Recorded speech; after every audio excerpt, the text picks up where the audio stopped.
Okay, so I want to discuss a technique that I used when I did bigger landscaping projects on decent sized properties. I would always find rocks, big rocks. And I would always get 3 truckloads, depending on the size of the property.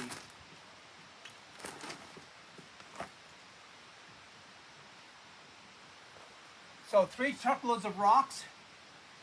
Then I would get 2 truckloads, like big dump trucks, topsoil. So the first thing I did is I would research all the quarries to find the stones. I needed to find these larger rocks. Then what you do is you go to the rock quarry and you pick out your 3 truckloads. So you have them make a pile for you. So you have your pile of landscaping rocks.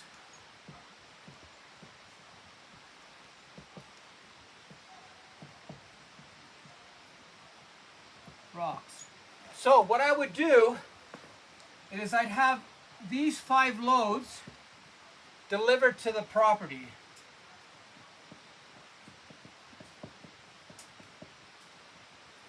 So this is day 1. So day 1, or possibly 2 days depending when they deliver. A lot of times they can't do this all in one day. So I would have everything delivered.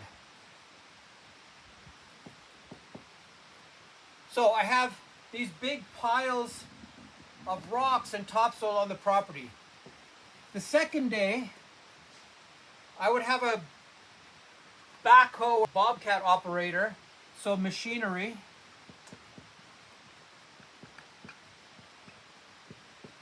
would show up on day 2, and I would get him or her to install all these bulk materials. So you're installing bulk materials that day.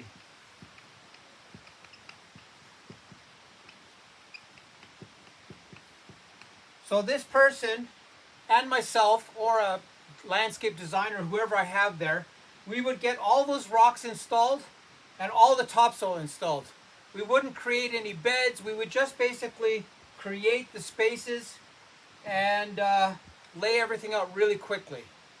No irrigation, no nothing. Just basically these big rocks are placed.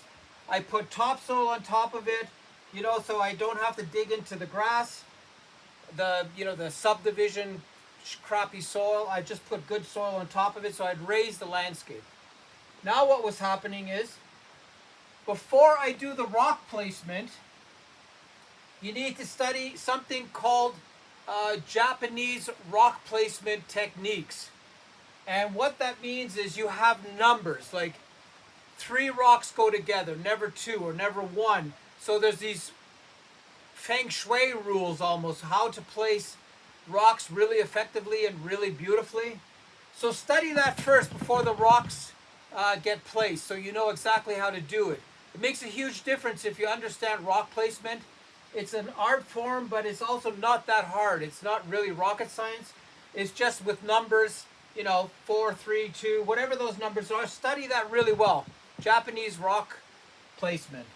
Okay, so I would place all these materials in one day. It's not hard, especially if you have a good operator. So he would get these 3 truckloads of rocks placed and have them installed. And he would bring topsoil around the edges and push topsoil up against the rocks. So you have these planting oases, these planting areas that are complete. Then what happens is you do the fine-tuning with shovels, picks, shovels, rakes, and you would make this installation more interesting, more intricate. So that would be day 3. You would come in there with maybe 1 or 2 guys, rake out all the topsoil. You would have the topsoil coming up to the edges of the rocks. Now you have to be really careful. The moment you put rocks on a let's say a smaller property, that space is occupied by a rock, so you can't plant something there. So what you need to do is increase the planting area by having the soil going up. So you basically have soil in between the rocks, you have soil beside the rocks, so you have these beautiful areas to add plant material. So when you start adding your plant material, you could at that moment ask for help, meaning that you hire somebody who actually knows a lot about what plants to choose, where they go, full sun, shade. So this concept of getting your landscape started and having these firm pieces of rock, it's like you're creating a backbone. This whole process is a process of creating a backbone for a garden. And all the fine tuning, the perennials and the planters and the walkways and all this comes after this. So you're by doing all this work ahead of time, by having these big planting areas where these massive rocks are or medium-sized rocks are, you have that completed. If a landscape designer comes in afterwards, they will have very little problem incorporating what you've done in these 2 or 3 days by having these massive rocks. And if you've done a good job, it's very interesting. Somebody will show up and they'll say to you, "Oh, well, you must be so excited or so happy that your property had these rocks already. Like they were there already when you bought the land." That's a good job. If you actually can, make somebody think that those rocks were there originally, then you've done this process of creating these rock gardens 100% well. And there's nothing more beautiful than having taller rocks, planting beds behind it that are elevated, and then having large trees. This setup creates a lot of privacy. It creates a lot of areas where you can beautify beyond anything you can imagine, compared to having a flat lawn. Flat lawns are very hard to get to look good, but having raised beds and bigger rocks is a starting point that you cannot achieve just by planting or by having perfectly manicured sod.